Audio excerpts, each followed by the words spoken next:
All right, it's lit. Grace, I got Grace on the line. What's popping, what's cracking, what's shaking? And this is going to be another edition of the Comic Cinematic Universe. And today we are going to be chatting about Shang-Chi. And as far as this movie goes, I was actually happy with the movie. I wasn't mad.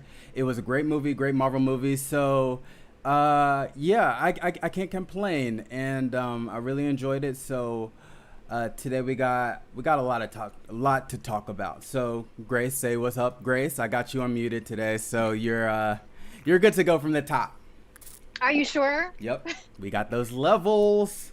Awesome. Hi, everybody. Nice to be back. Super excited to get into Shang-Chi. I really like this movie. I think we both go into movies very differently. I Mm-hmm. expect to be wowed and like very happy, and you come out like, oh, I actually liked it. Like as if you go in expecting to hate I don't everything. know, like, say I don't know what to expect, especially from this because this movie in particular is of a character that I haven't heard of. Okay, and being that he's unfamiliar to me, I remained a tad bit skeptical simply for the fact that we're bringing somebody into a universe of characters that we already know and love, you know. So this is like kind of brand new, and when we spoke about it before, you kind of made a point to where this is similar to Guardians, where I had no idea what Guardians of the Galaxy is going to be like, and it turned out to be a smash, you know. So Yeah. with this, I was pleasantly surprised as far as what I saw with this movie. Oh, absolutely. I think going into the movie, I was really excited because I think this is the first time since, I mean, Guardians is the one I can think of like right off the top of my head Mm-hmm. of a character I really, or character or group of characters that I really had no familiarity with. I never really referenced them in the comics. We hadn't really seen direct references to them in like previous films.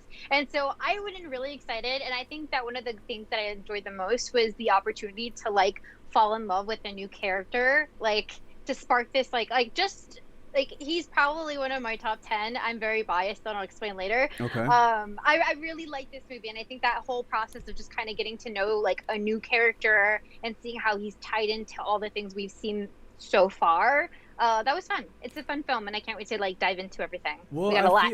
I feel like, just to add on to that, I feel like this is Marvel Phase 4.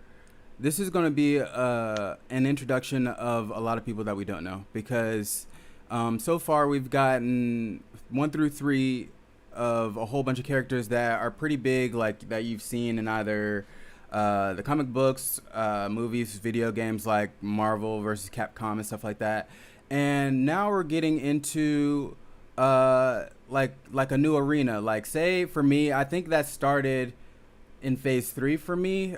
Yes, Guardians was part of phase 2, but also just the newness of Black Panther. Like, I knew of Black Panther before, but I never really knew him until the movie came out. I never heard about him in any like comics or TV shows. I just heard the name. So now I Right, feel like right. Marvel is just they're starting to branch out and expand the universe in the notion of meeting new people that we don't know, because as far as what I think we're starting to get we're starting to get towards the end of the original Avengers, you know, because by now Cap is gone, Widow's Mm, gone, Iron Man's yeah. gone, you know. So right now we're gonna get a new wave of characters, and I'm excited to see where Marvel's gonna go with it. No, 100%. I feel like it's a this at least beginning in this new phase. A lot of it is like passing the mantle for a lot Mm-hmm. of things, right? Because Mm-hmm. a lot of the big, I mean, all the main Avengers from like the first Avengers movie, all of them are lined up to kind of pass the torch to some effect, right? We Right. have She-Hulk coming down the line. We have the Hawkeye like show that's meant to kind of hand down the mantle from Clint Barton to Mm-hmm. Kate Bishop. Am I quoting it correctly? I think I so. believe I'm so. just saying Yeah. I am. Yeah.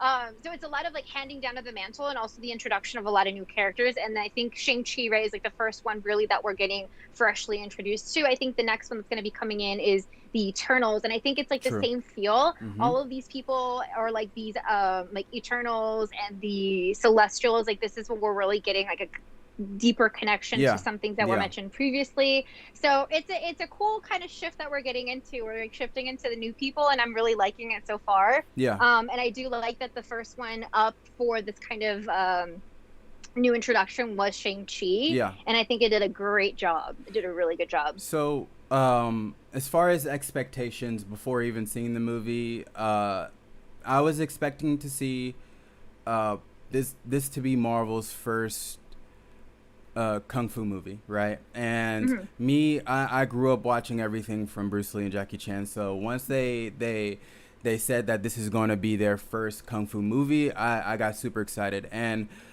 in the movie, all of the choreography and everything like that was it was top tier. Like it was super fun to watch, you know.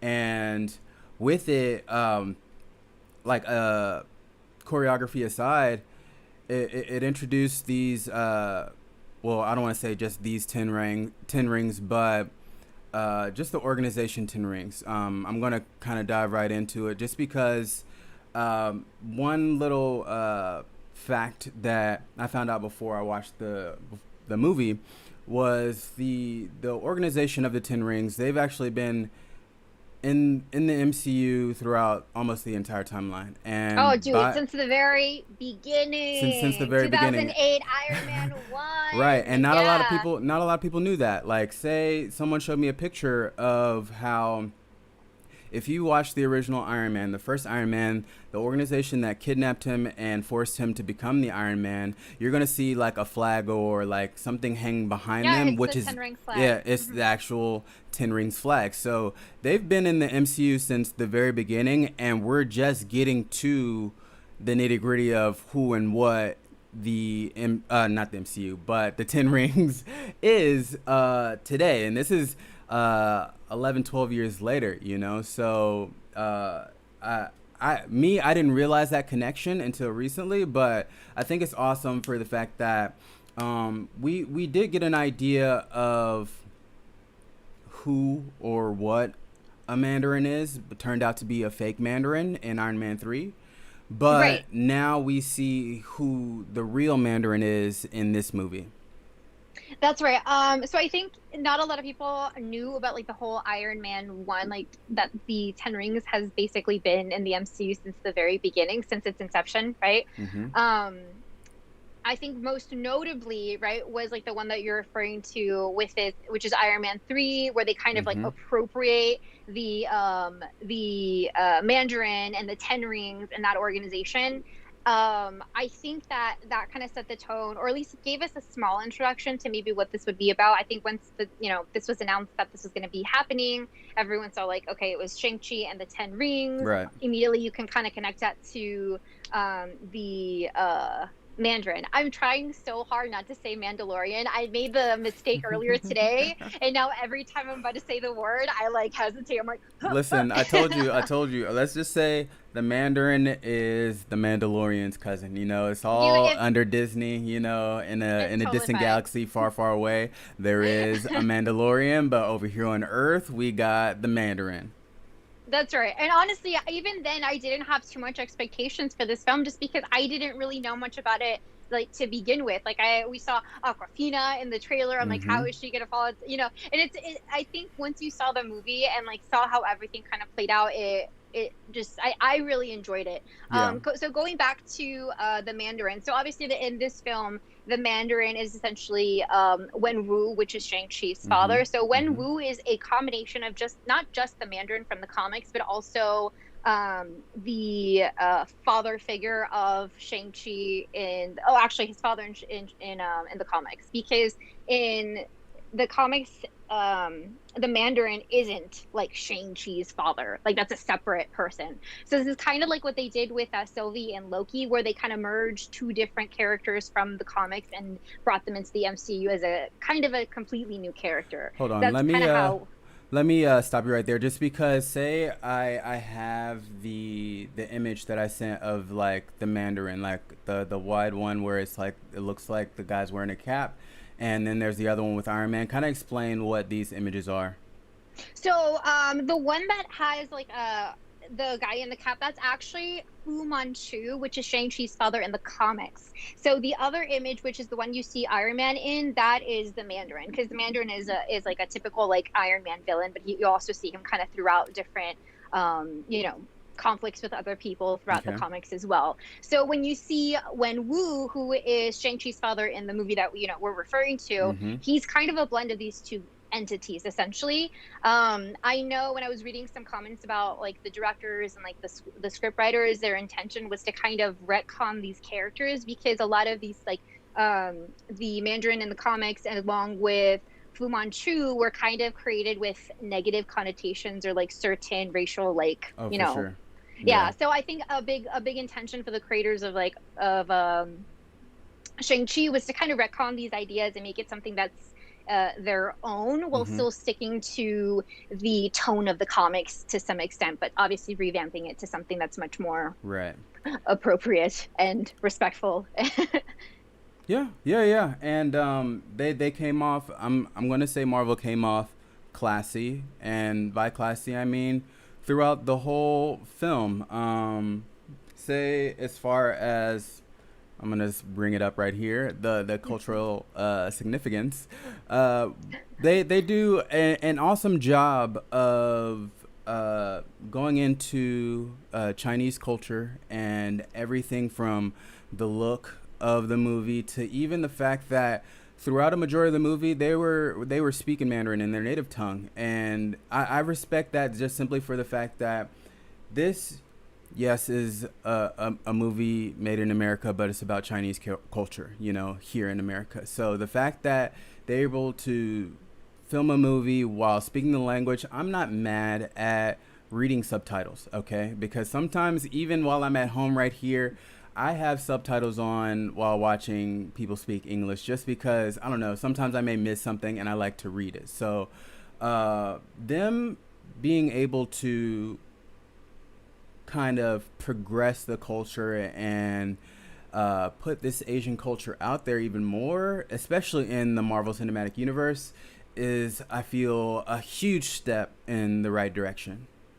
Oh, 1000%. I mean, this is the first MCU movie with a like Chinese American protagonist, bottom line. Mm-hmm. I think a big critique when it comes to Marvel, especially like in phase one, is that there was not a lot of representation all across. And I think that's something that they're definitely trying to heavily correct Okay. in this phase. Mm-hmm. We're starting off with Shang-Chi. If you look at Eternals, for example, and just like their lineup, there's so much diversity there, and it's really exciting to see, and it's something that you don't realize you need until you get it. Right. I experienced that for like a little tiny taste with the rumors that I really hope are true, that the Atlanteans that we're going to see in Black Panther are going to be some type of inspired by Mayan culture. And that got me super excited. Yeah. And so I think it's super important that we have that representation. I think that they did it really well, Mm-hmm. to the point that you made, that they talk a lot of Mandarin throughout the film. Mm-hmm. It takes like 10 minutes of like runtime before they even start to speak English. But Yeah. I think it's awesome. Like, I love the representation.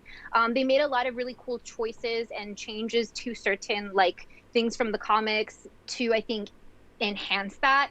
We were talking earlier about how the 10 rings originally were actual like rings that were put onto their fingers, but in this film it's changed into the rings that they wear on their forearms, 5 on each side, which is actually a direct link to certain weapons that were used in Chinese culture. So I think they made very specific and intentional moves to try and enrich this movie as much as possible. Mm-hmm. And just in history movies, like superhero movies aside, just in like cinematic history, Mm-hmm. a lot of times like the Chinese characters were used as some type of like the butt of the joke. There's a couple quotes that I have from the director, just seeing how that was something that they really wanted to like address. Like there was a lot of different things on their list of things that they wanted to handle with this movie and like Yeah. portray.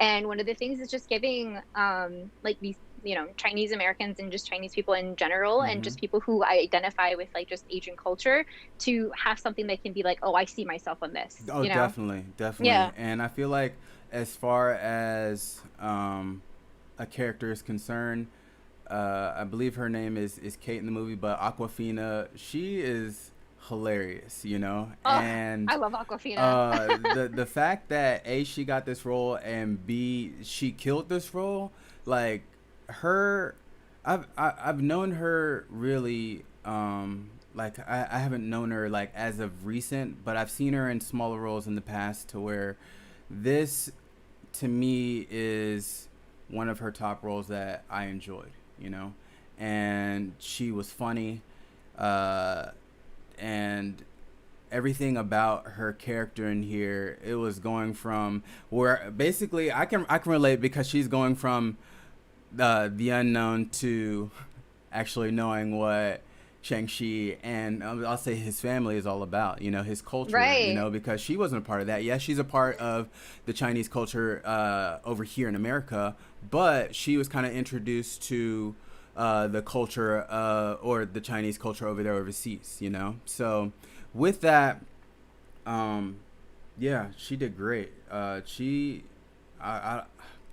I would say she was my favorite character. As much as I love Shang-Chi, the main character, I feel like she may be, in terms of, I'm big on comedy, so I would say she may have been my favorite character in the movie. Just like kind of going back to Widow's sister was my favorite character because of her little jokes here and there, you know. So, Oh um, yeah, I think the MCU's been doing such a good job with like their supporting characters. They've yeah. been just so strong supporting characters. They Mm-hmm. don't like take the show, right? Like we still enjoy Shang-Chi and all the other things, but like they hold like us kind of a special place on our heart. Yeah. And I think Yelena Belova also serves as somewhat of a comedic factor, the same that Aquafina does in this film. And I Right. think that's the same reason that I really gravitate towards her. Yeah. I was gonna just take a quick mention. Mm-hmm.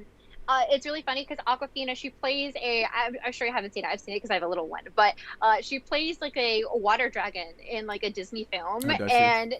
and this one she like is very crucial in saving this water dragon at the end of the film, Yeah. and I just think that's a really funny tie-in. But no, I think she did awesome. In the things that I have seen her in, because same thing, I haven't seen her in too much, but she's usually played like that comedic factor. Yeah. She obviously played the same thing here, but I feel like the role that she played here wasn't just comedic factor alone. Like I feel Mm-hmm. like she played much more than that, right? She was part of the battle. She had like a bow and arrow. She Definitely. was crucial Definitely. in taking down, the big bad of the movie. Right. And she was and also kind of lined up a little bit to be somewhat of a love interest. I know that was kind of like a little softly like tied into Yeah, there. it I'm wasn't cool if they concrete. push It it. I'm wasn't, cool if but it they was just don't. like, yeah, they're together, you know? Yeah, like maybe the sparks a little something, kind of like the Right. old school high school movies where it's like it's your best friend all along, and that's the one Yeah, that you were meant to exactly. be with. Yeah. I feel like that was played really. I liked it. I liked it, and I've never really seen her in that type of role, so it was kind of cool to see them do more with her than just the comedic factor. Yeah, So I loved definitely. Aquafina. And that was kind of like the last thing I was like, oh, we're talking about her. Let's do this. I But gotcha.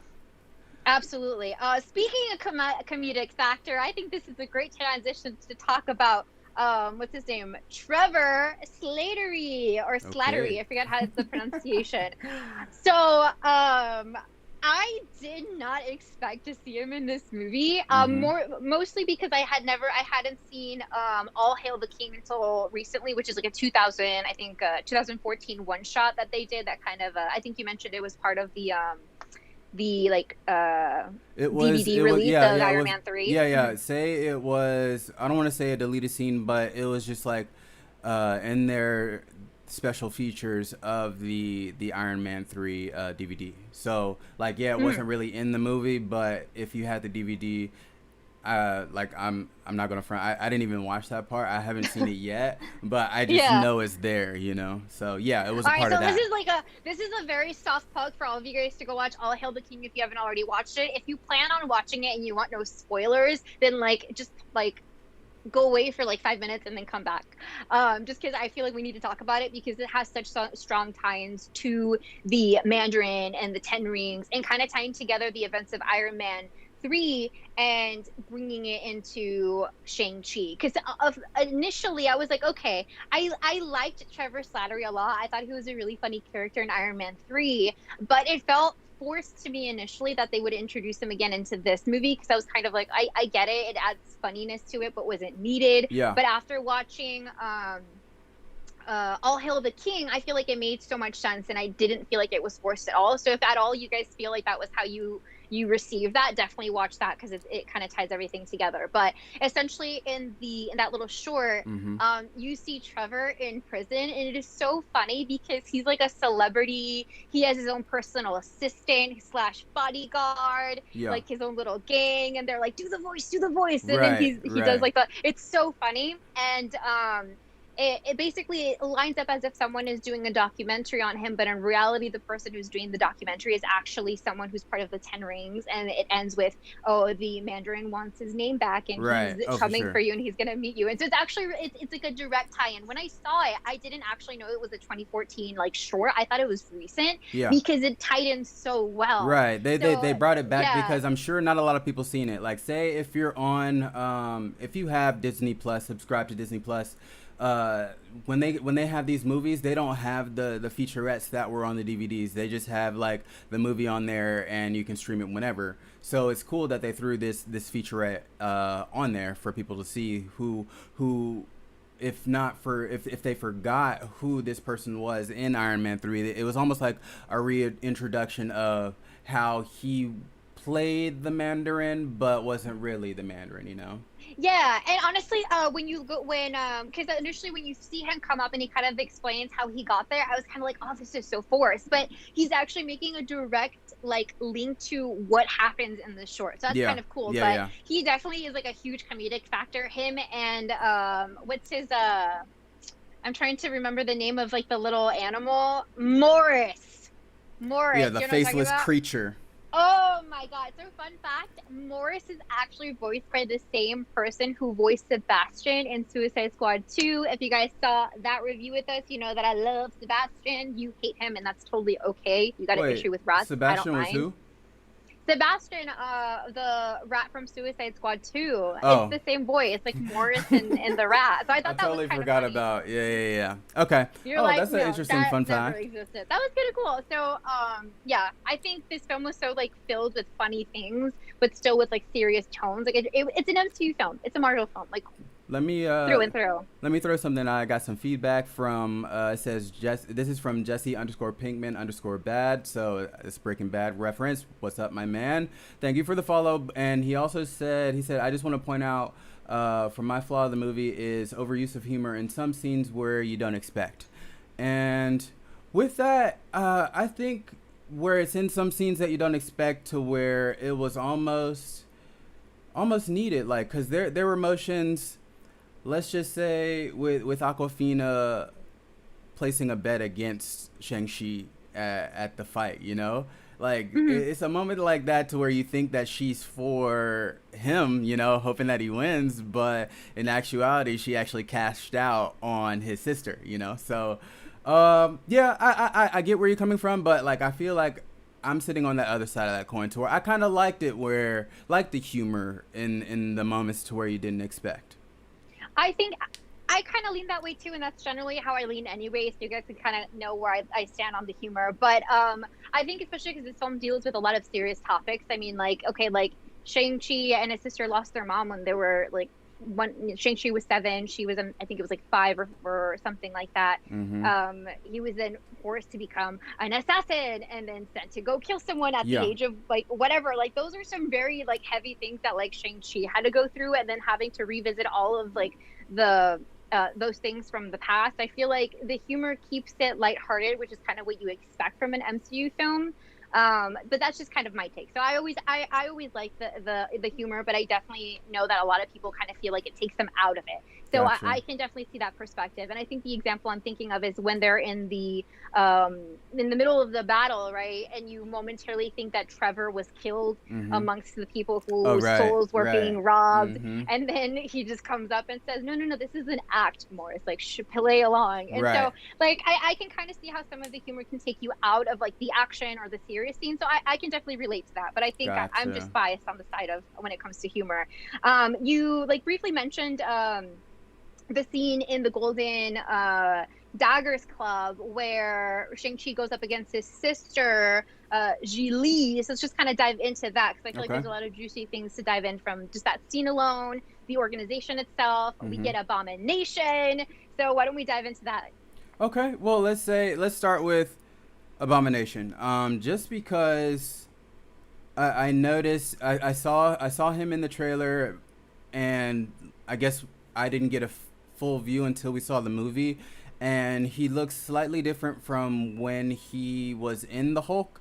That was the only thing that I don't want to say turned me off. It was different just because you already know that I'm a huge fan of continuity, you know. So when it comes down to it, I'm expecting him to look the same, but here it looks like he has like some fins on there, and I believe you mentioned to me earlier today that that was something that was, I guess, a little bit more related to what he looked like in a comic book. Yeah, so I think the way that they kind of shift some of his appearance in this film for Shang-Chi is a little bit more in tune with how we see him appear in the comics. I should have sent an image so you can post along with that, but I'll make sure to Yeah. post it on my Instagram so you guys can kind of compare and see for yourself if, and kind of put in your 2 cents. But I think that was the intention of switching his appearance from how we see him in the 2008 Hulk film and now. I'm okay with it, and I'll explain why. I know I've seen Hulk, right, 2008. It's been so long that I've seen it, and Mm-hmm. internally, I just don't connect it with the MCU. Like for me, I feel like it starts all in like Iron Man 1. So I kind of like chop that out. And so in terms of continuity, it Mm-hmm. doesn't bother me as much. But I feel like that that's probably how I would feel if they, changed any character that I was already very attached with, right? So I Yeah. can see why a lot of people were a little bothered by that. But I think it was just intended for that to match more of the comics. But it Yeah. definitely is Abomination. I believe it's when Wong and him are leaving through like their portal Yeah. that he calls him Emil, right? So referring to his human counterpart Emil Okay. Blonsky, right? Yeah. So a big difference between Abomination and Hulk is that Abomination does not have the ability to go, from his human form into his mutated form. He's just stuck like that. Yeesh. So yeah, I know, tough break for this guy. But if I mean, kind Well, of had I it coming. guess I I don't don't know. know. Like, say I'm just gonna say just based off of what I've seen in the MCU because I wasn't really into the story comic book wise, but if anything, I guess like because in Hulk he already had some version of the super soldier Yes. serum Yeah. in him, Yeah. and then on top of that he added I don't want to say Bruce Banner's blood to the No, it mix, was. It was. Yeah. Yeah. but yeah, now like say I didn't know that he couldn't change back, so that's an awesome fun fact. I think that was. I think that's a big result of the fact that because if unless I'm wrong, any of you can correct me if I Yeah. am. But he received 2 doses of the super soldier serum, or like the Mm-hmm. modified version of Epstein's super Right. soldier serum, right? Mm-hmm. It's like a variant of it. The initial dose is very small, which is why like in Hulk, when you see him, I think he takes the small dose, and that's when he goes like on campus, and he's able to kind of fend off a little bit Yeah. against the Hulk, but then Yeah. he ultimately loses and is ended up in the hospital. I think at that point he takes Another another dose. dose. Yeah. Yeah, that's a Mm-hmm. lot Yep. stronger, and that's where you start to see a little bit of the mutation. I believe that's when like his spine starts to kind of look a little warped. Yeah. And then some time after that, they have essentially Bruce Banner's Mm-hmm. blood that Yeah. obviously has like gamma radiation, all of that. Yeah. He is like obsessed with becoming essentially the Hulk or having the same powers of him. So he injects himself with that. The blend of that and the 2 doses of the super soldier serum is Yeah. what obviously turns him into a nation. But I think it's the blend of that that also prevents him from reverting, back and forth from that form. I gotcha.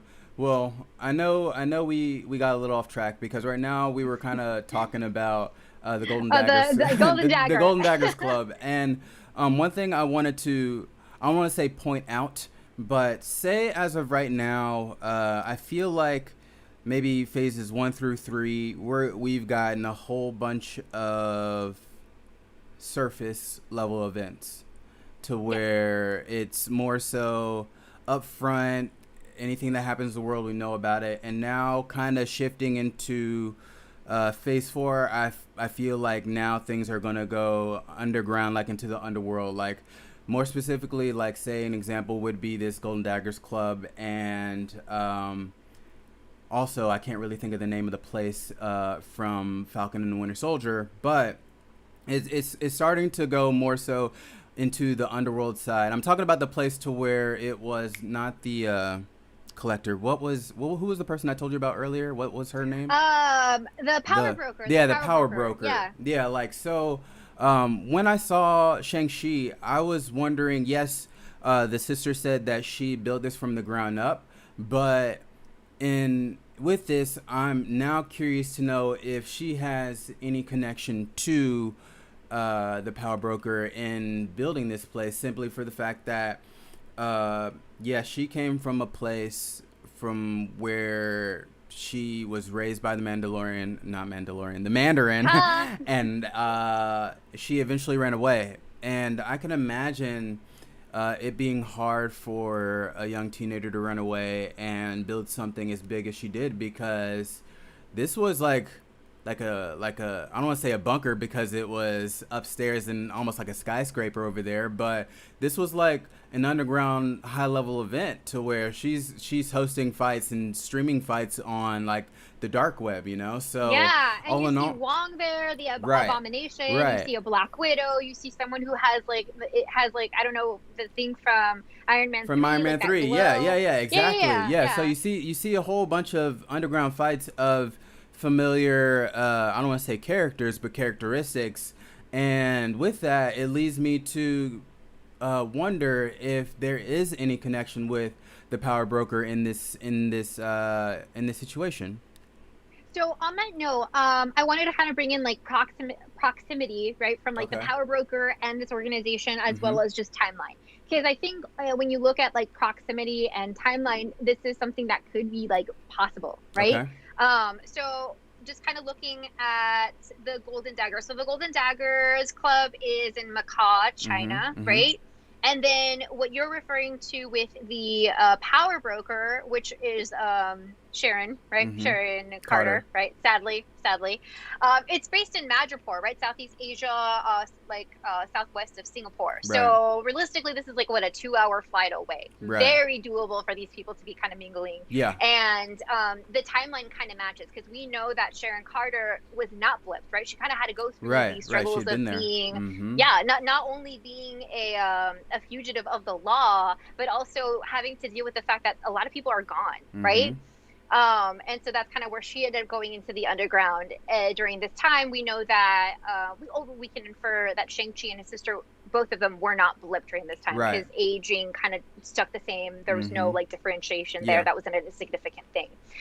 So timeline, that could link up. And if you look at when the Falcon and the Winter Soldier takes place, this was confirmed by the director Kari Skogland, probably pronouncing that wrong. I am sorry. But she confirmed that the Falcon and the Winter Soldier takes place about 6 months after the blip, right? After everyone comes back, events of Endgame, all of that. And about 2 months before Far From Home. And Far From Home and Shang-Chi take place about the same time. So sometime in 2024 summer, around there. Yeah.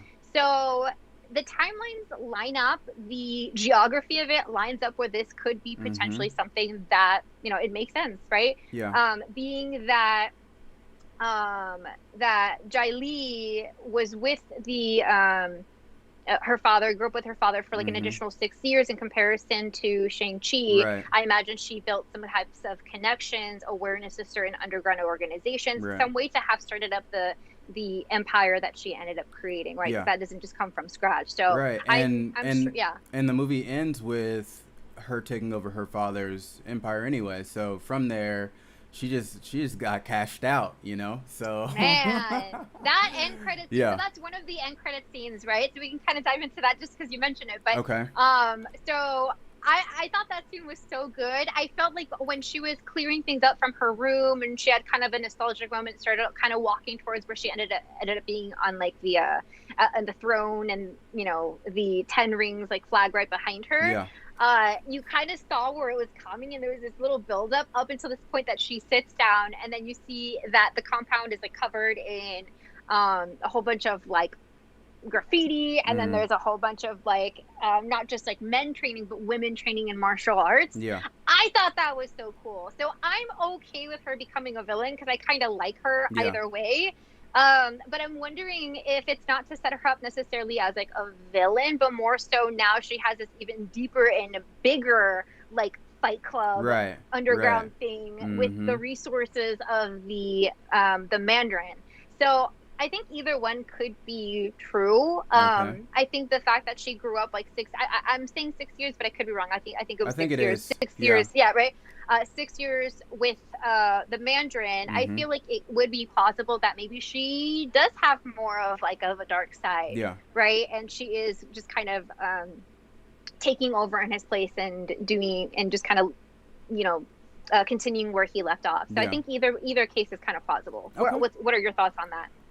Well, that I believe I told you. Say, I did not catch the second post-credit scene. I messed up. I saw the first one, and from that, as far as what you just said just now, I just feel that no, I don't see her becoming a villain necessarily, just simply for the fact that she wasn't put out like that, and the only way, if anything, she would or could be made a villain in the movie, I can only picture someone like Val coming over and twisting her mind up and making her think that she's doing good, and when in actuality she's doing bad, just like what Val's doing with the newest Captain America and Yelena Belova.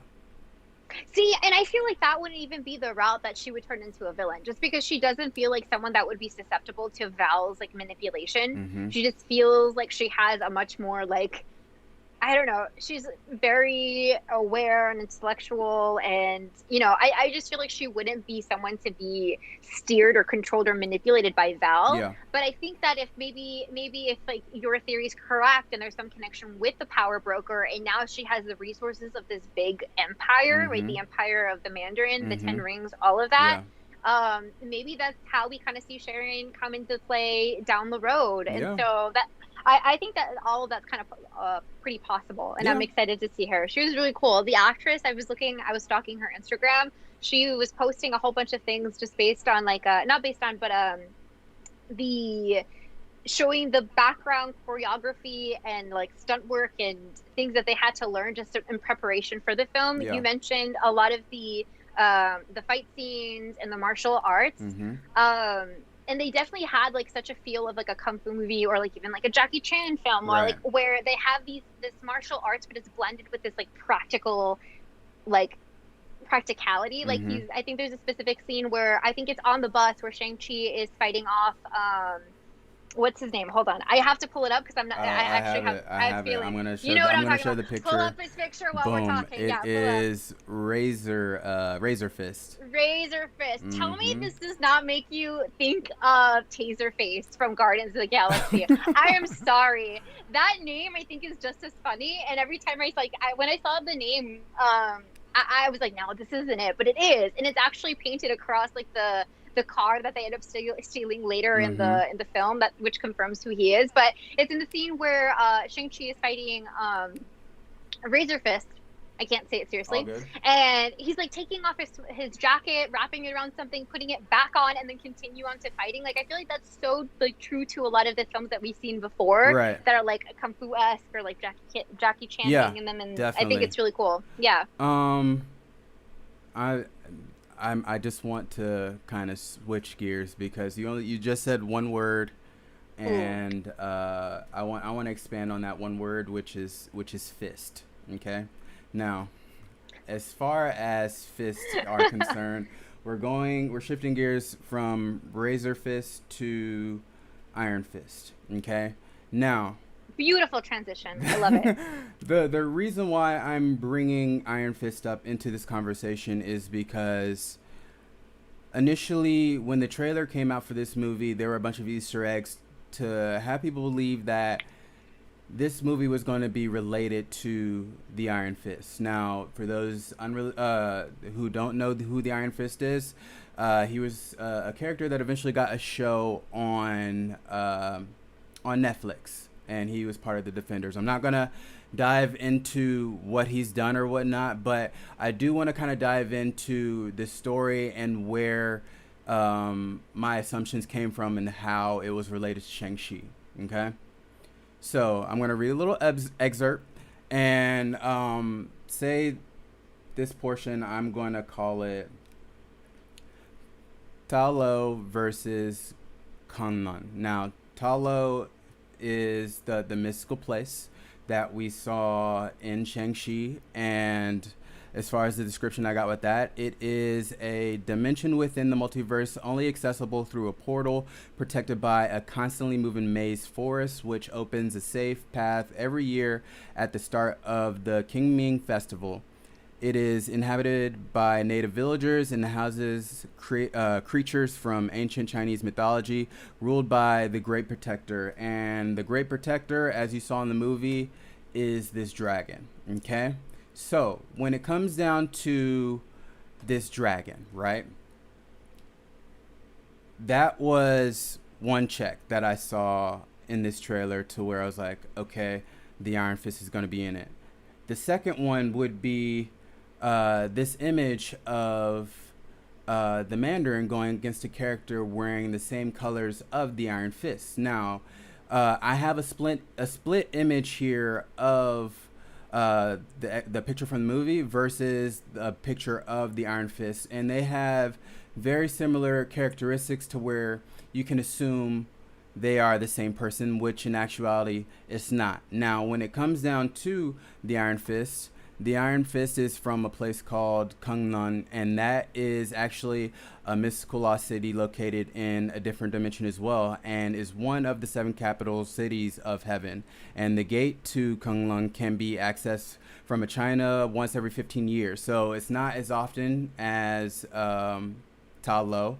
And the Iron Fist is the protector of Kunlun. He actually stays there. He doesn't really venture out. Not the Iron. Well, yeah, the Iron Fist, not Shang-Chi. My bad. But yeah, the Iron Fist is the protector of Kunlun, and with that, I swore we were going to get some type of connection in it. But I am happy that they didn't really interweave these things together. I don't know if it could have been a contract thing or just in general.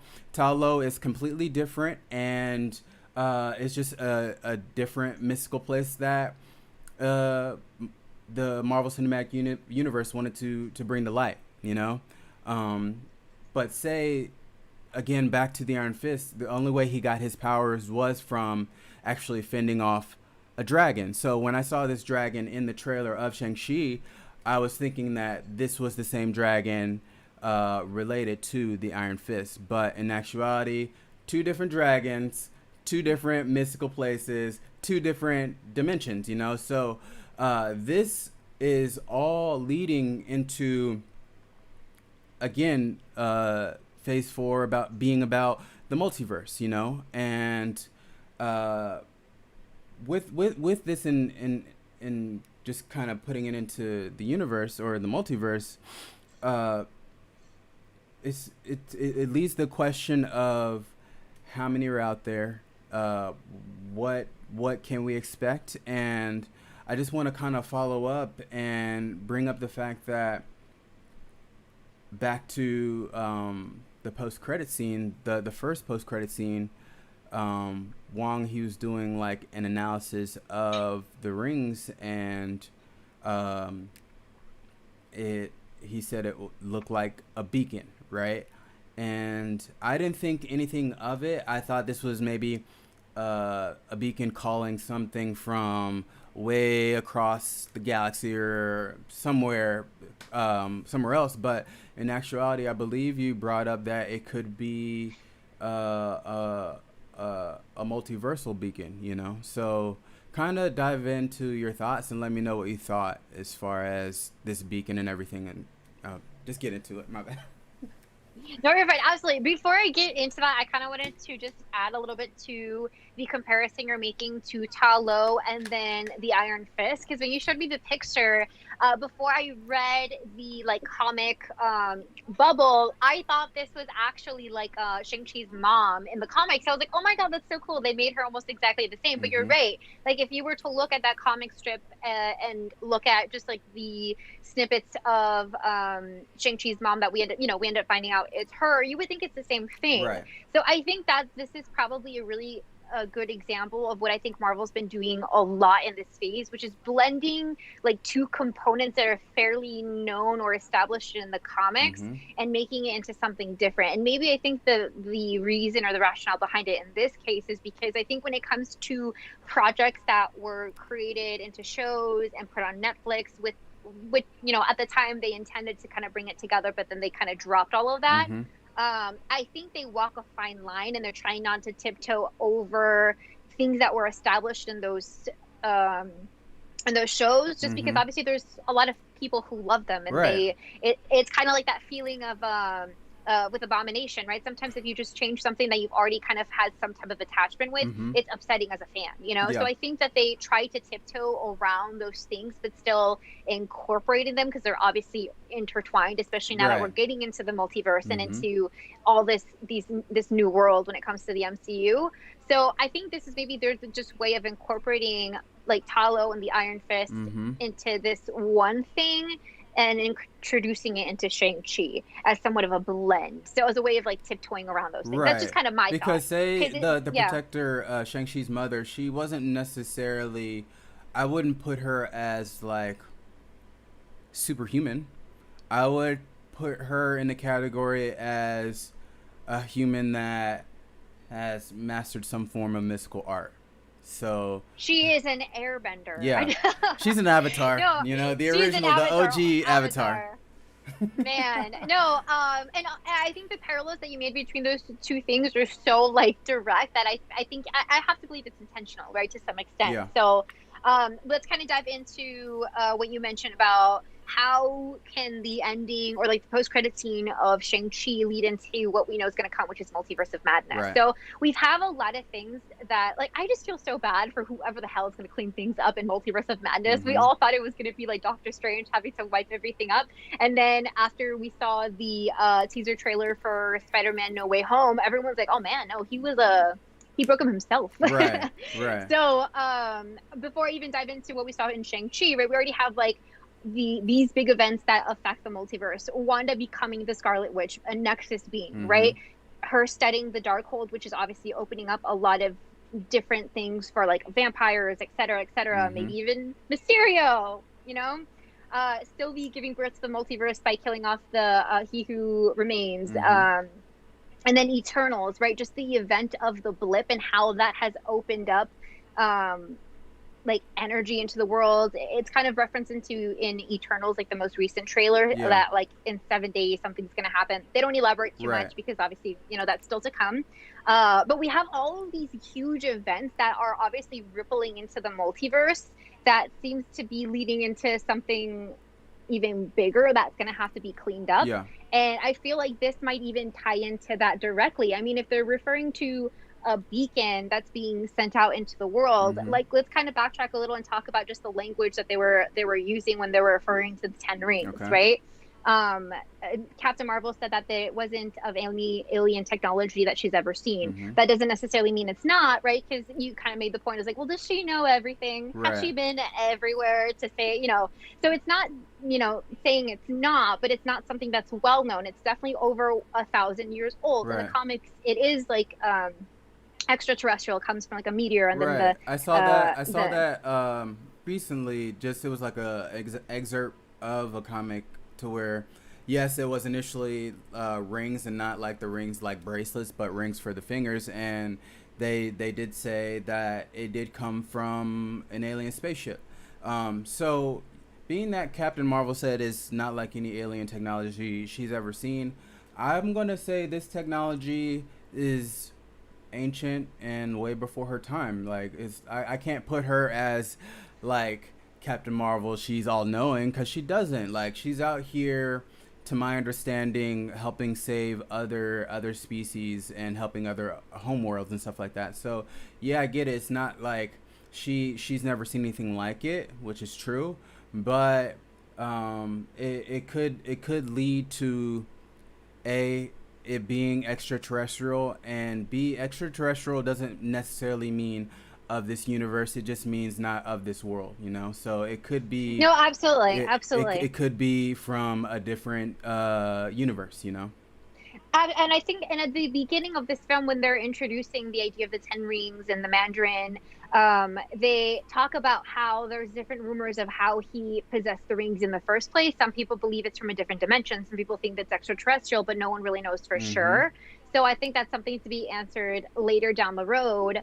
And now that we have the multiverse, I mean, it just makes sense that it's probably just not from this segment of the multiverse, Yeah. and that's why it's not known to Carol Danvers. And on that note, like Carol Danvers, she's just been in action since like what, like the 90s? Like she's Right. not that old either, you Right. know? Right. So I think it's still to be established like how where the origins of that piece comes from. Mm-hmm. I'm like so curious now. I kind of want to rewatch What If and episode 2 and see if the collector by chance has like the rings in Ah, his gotcha. collection. Yeah, that would I be dope gotta if they search did. now. Yeah. I'm just curious because I feel like that would confirm that it's maybe not necessarily multiverse related, but just like in different parts of the galaxy, Right. right? Right. But I gotta look it Gotta up. see what his stash has. I'm curious now. I'm really curious. Yeah. But it's I feel like it's definitely leading up into some type of like nothing good. Like I Right. don't think the beacon is the way that the beeper from Infinity War ended up like, you know, calling for Carol Danvers. Right. I think it's like for something Well, probably more ominous well, than listen, that. listen. Like, say if it comes down to right now, we are at the start of Phase 4, and one of the like the same guy who mentioned everything, Jesse Pinkman, he said Shang-Chi for me is a true Phase 4 movie, not like Black Widow, which was stuck in the early Phase 3 vibe and story. So, say as Absolutely, far as absolutely. Phase 4 is concerned, we're going into the direction of the unknown, okay? Because right now we have, as of right now, uh, Wanda and the Darkhold. We have Kang. We have no idea where he's gonna come into play, and now we have these rings that have a beacon that are eventually gonna lead to something else. So, say so far we have everything pointing in the direction of evil. I'm just gonna call it That's out. what I'm Right. saying. It's like, Yeah. say yes, every movie had its conclusion and it ended on like a great note, but at the end of the day, we have some other stuff coming, and we know it's coming, Yeah. and nothing good is gonna be coming of it. And I think it's cool that we don't really know what it is because I think this kind of feels like when we were first experiencing the MCU phase 1 for the first time, right? Like Mm-hmm. them just coming together seemed like this huge event. Like just seeing Captain America, Iron Man, Hulk, and Black Widow, Hawkeye together, that used to be like, wow, no, this has never been done before. Right. So I feel like the stakes are so different now, and we're in a Mm-hmm. completely different saga that it's like kind of like how Black Widow it's still tying in a lot of things from before, and Right. she kind of wedges in really in the middle of all of that. Yeah. This is a true phase, like new phase film Right. that's starting to kind of tie in a lot of the ominous, feeling of like something big and bad is coming like around the corner, but we don't Right. know what from like the shows and all the things we've seen so far. Yeah. But it's exciting. It's something I feel like I haven't felt since like the earlier parts of the MCU of just being introduced to not just a new character but a new world and new threats. Oh, And definitely. it also reminds me a little bit of, and this isn't like an idea from me. I think I actually saw um, another creator tie this together. What's his name? I'll figure it out. If I can't remember by the end of today, I will just put it on my Mm-hmm. Instagram. But how in Avengers, Thor makes that comment about the tampering with the Tesseract is what drew Thanos to Earth, Mm-hmm.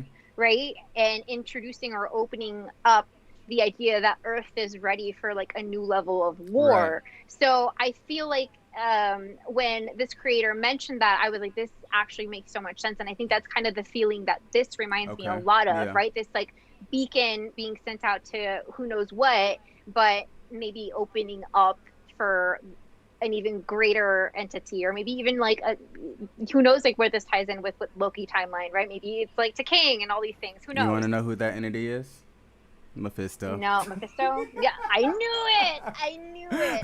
At this point, it's like a joke. I don't Right, think right. anybody actually thinks he's gonna show up at this point, but I think it's just like anytime around the corner, anyone's acting strange, Mephisto. Yeah, You know, yeah, I yeah, posted yeah. that earlier on my Instagram because it's so true, man.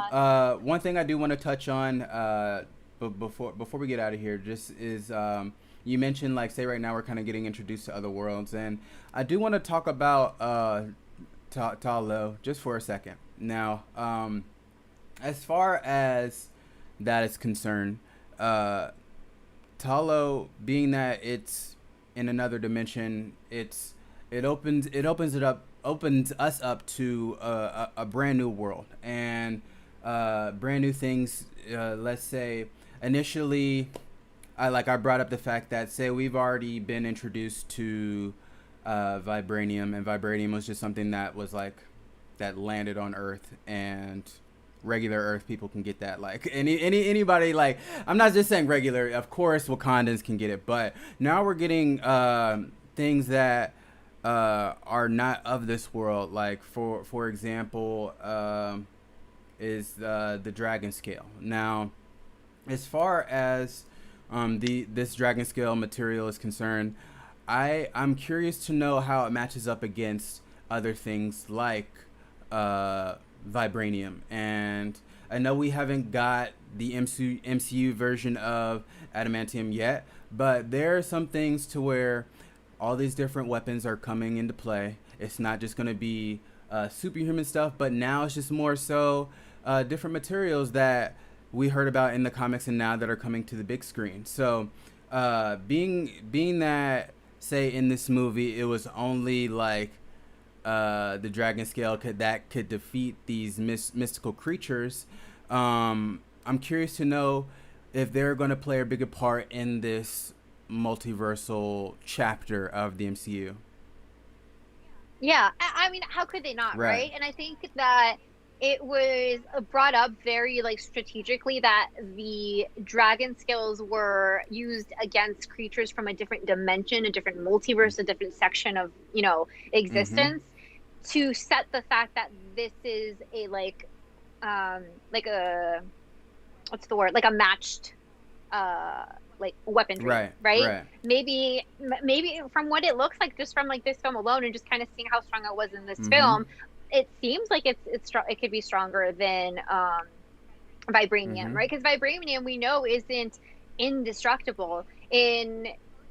On Earth's like standards, it was up until Thanos came in with his like huge blade Mm-hmm. and like smashed Cap's shield. So we know it's not indestructible, and I feel like it's setting up the dragon's scales to probably be more. So I think that's for sure going to be the case. Right. How are we going to see it like come up against like other Mephisto and like other things? Right. Yeah, but I think it was set up in that way to show that it is matched to these new entities and threats that are coming into the Because world, we did right? see, like, say in this final battle, we saw the Mandarin's army try to take out these creatures, and their weapons were ineffective, and Yep. we're being introduced to where to something to the point to where now if it comes down to an interdimensional being, if it's a multiversal person like Kang the Conqueror, like are these weapons going to come to play? Is it going to be a combination of the things that we already know from Dragon Scale, Vibranium, or anything else? And by this point, I'm praying Adamantium comes. I'm hoping. I just want it to come just so I can I get mean, the reason we Wolverine. haven't seen it was all for obvious, Right. yeah. Obvious The contractual reason we reason. haven't Yeah. seen it was because of X-Men and all of that. Like that's why, for example, Ultron was made of vibranium and not adamantium. Wait, So pause. I think as Was Ultron made of adamantium in the comics? yes, he was. Yes, he Really? was. That's Wow. the big one I can think of in terms of the MCU switched it from adamantium to Mhm. vibranium because for obvious reasons we just couldn't use that Mhm. term because it didn't really exist until Marvel now owns X-Men Right. again, so we're probably going to see it come into play. Mhm. Yeah, but that was one of the switches that they made because they legally couldn't use that. So I think it's kind of like how with the Wakandan like society, we saw how vibranium was used and how that was matched for this battle we were going to see with Right. Thanos eventually, you know, and that technology. Mm-hmm. And I think that I really like that they're doing this right now and building up the fact that these people are able and capable to defend themselves against like interdimensional Mm-hmm. beings, because that is what the big bad's going to be Yeah. coming out of, Yeah. right? That's obviously where it's going to be leading from. And I think if they didn't do this in the way that they Right. did, we would feel like, okay, like we're just supposed to believe that they can take them, you know what I mean? So I feel like it's setting up this the fact that these are like worthy like people to, you know, avenge Earth and Well, our I would assume so, you know. because say as of right now, the only interdimensional being that we've gotten is Dormammu. Okay, and of that, the only way to defeat Dormammu was to eventually set up a time loop, and the only way to escape was for him to leave Earth alone. Now, going forward, fast forward to today, we have no idea who or what uh, would be coming in some shape or form of a big bag like Dormammu. You know what I'm saying? And Mhm. this is a being that could conquer worlds, and Doctor Strange may not be there. You know, so Shang-Chi is just opening the door to uh, uh, materials and weapons to where regular human beings, just as like the people of Ta Lo, can be a force to reckon with. 100%. And I think this is the same thing we're going to get from the Eternals, right? Because these are obviously same thing, very powerful beings that we can definitely see square up against these huge and bigger threats, Mm-hmm. bigger than Mm-hmm. Thanos, who was the big bad and the standard, you know, in previous Right. phases. And so it's definitely setting up the fight so that we can actually believe that this is matching up. Otherwise, we end up feeling kind of like a actually similar to your feelings with Black Widow against Taskmaster. You're like, that didn't feel like a fair fight. How did that, you Right. know, where we're kind of questioning every single step. Mm-hmm. In this case, it's like it's slowly kind of setting up the stakes and setting up the fact that yeah, these are people to be reckoned with. Mm-hmm. These are people that can like square up pretty well against like these bigger entities and threats. Definitely. So I love it. I Yeah. love it. Yeah. I'm all Yeah. for it. And with that, I believe that may be everything that I have. Did you have anything else you wanted to add? I know. I think that's it. Overall, I love the film. I love Shang-Chi. I'm telling you, I think I just really enjoyed being introduced to a new Yeah. character and having the chance to like fall in love with like this new sector of the MCU. Shang-Chi, like he wasn't really someone I was really aware of. Like he wasn't really on my Yeah. radar. And so I'm very happy to see that Marvel is going further than like the surface when it comes to these superheroes, because there's just so many that we can dive Yeah. into. And we so and with that, he's also one of my top 10 solely because he does karaoke. You're I have wildin'. yet to see any other MCU. I have yet to see any other MCU Oh character man. go into karaoke, hit like a whole new world. Like that scene alone sold it for me. I'm like, yes, this is like Well, I stand just to Shang-Chi. kind of add on to a point that you pointed out earlier, as far as supporting actors and supporting roles. Can we talk about Wong before we leave? Just because Yes. Wong I'm is surprised we haven't. like in everything that we've seen so far, he has that comedic factor from Doctor Strange to not Infinity War, but Endgame, to where like he was like, you wanted more. Like it's just like little snippets of like those type of comedic jabs that he definitely has those type of chops, to where I appreciate the fact that on top of him being quote unquote mystical, which he is, he is, I'm gonna say, a necessary funny. Yeah, and I think it's like it's a subtle funny because he was introduced as this like very serious character, almost like those guards like the British Palace Right. or something like that, where like no matter what you do, like they just don't laugh or smile or express anything. Mm-hmm. And so I think now like any little like thing that he does is enough for it to be like Yeah. comedic. Yeah.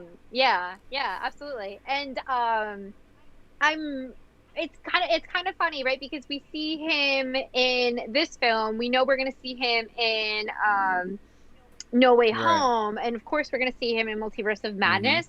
So I think it's cool that we're getting a lot more of him. Like, I want to know, like, what more of a role does he play? First of all, how in the world did he get linked up with Abomination and start like fighting on this underground thing? Like, is this just his And hobby, it just like seems, on the yeah, it just weekends? seemed like they were just gonna walk off and have a cup of coffee afterwards. I was just like, oh, so this was this fight real? Was this like an exhibition, like to where they're just kind of showcasing their talents? It It's like, so what's the intention there? Like, right, I want to know right, his thought process. Like, I feel like they just can't leave it like that. yeah, Since you mentioned Abomination and that, well, we mentioned it. In the, I don't know if it's in like, if it's solely in the comics or if it was like established in Hulk, like 2008 film. But Abomination gets locked up in like an Alaskan like mm-hmm, facility, and in No Way Home, we see, after Wong like advises Doctor Strange not to perform right, the spell, he goes through this portal where he's obviously kind of dressed for like colder uh huh, weather. So I'm wondering if he's just like, all right, gonna go pick up Abomination, go to like the next fight or like right, something like right. that. So I was, when I was kind of preparing for today, that's something I came across and I'm like, oh my God, like I wonder if that's something that they're kind of establishing to kind of make this make sense, because it doesn't. Like, Right. is this just his hobby? Which is fair Yeah. enough, right? Like, we all have weird hobbies. We do this. And karaoke right now, to my understanding, is one of Grace's hobbies. One of the many things that this pandemic has robbed Oh me of. But man, yes, no, yeah, but yes. yeah, that was a great note to kind of end on, because the movie ended with Wong doing karaoke, so yeah. 100%. Yeah, absolutely. Okay, well, this has been another episode of the Comic Cinematic Universe with Chill and Grace. And Grace, say your goodbyes to everybody. I will see you guys next time as we break down What If. Super excited. I am loving this show and I can't wait to talk to you guys about it. If you guys have any questions, feel free to hit me up on Instagram. I think my like thing is somewhere around here, so just follow that. A lot of you guys have been messaging me already, and I really love it. So keep up the interaction because it's great. Lots of Oh, fun. and So I'll see you guys next speaking time. of, sorry, like I saw, not that I saw, for those who follow us online, we did post the actual schedule for the next upcoming episodes. So, say September 24th, we are going to be talking about What If episodes 4 through 6. And then October 8th, we're going to get, I'm going to say a double feature, okay? We're going to be going into Venom, because I don't know what Sony's doing as far as release dates. Okay, it's like September this, October that. Oh no, it's actually October this. So October this eventually Snip, snap, turned snip, snap. turned into October 1st. So I believe that lands on a Friday. So we are going to be talking about it the following Friday the 8th, along with the last 3 episodes of What If. So y'all should tune in, chime in. Again, thank you, Jesse Pinkman, for chiming in today. And yeah, anybody who's watching, y'all are welcome to just type in, message us. If y'all seen what we're talking about, we'd love to hear from you. So yeah, go ahead, let us know your thoughts on anything, and we'll shout y'all out here on the show. So again, thank y'all for viewing, and catch y'all on the 24th. Or I'll be on here, but you'll see Grace and I on here on the 24th. And yeah, you all enjoy your weekend and stay cool. It's hot over here in LA. So if y'all are hot, if y'all are over I here, am yeah. slaying. I got the fan going right here. I got a fan on my desk. I'm just trying to stay cool. So yeah, again, thank y'all for tuning in, and catch y'all later. Appreciate you guys. See you soon. Bye. Bye.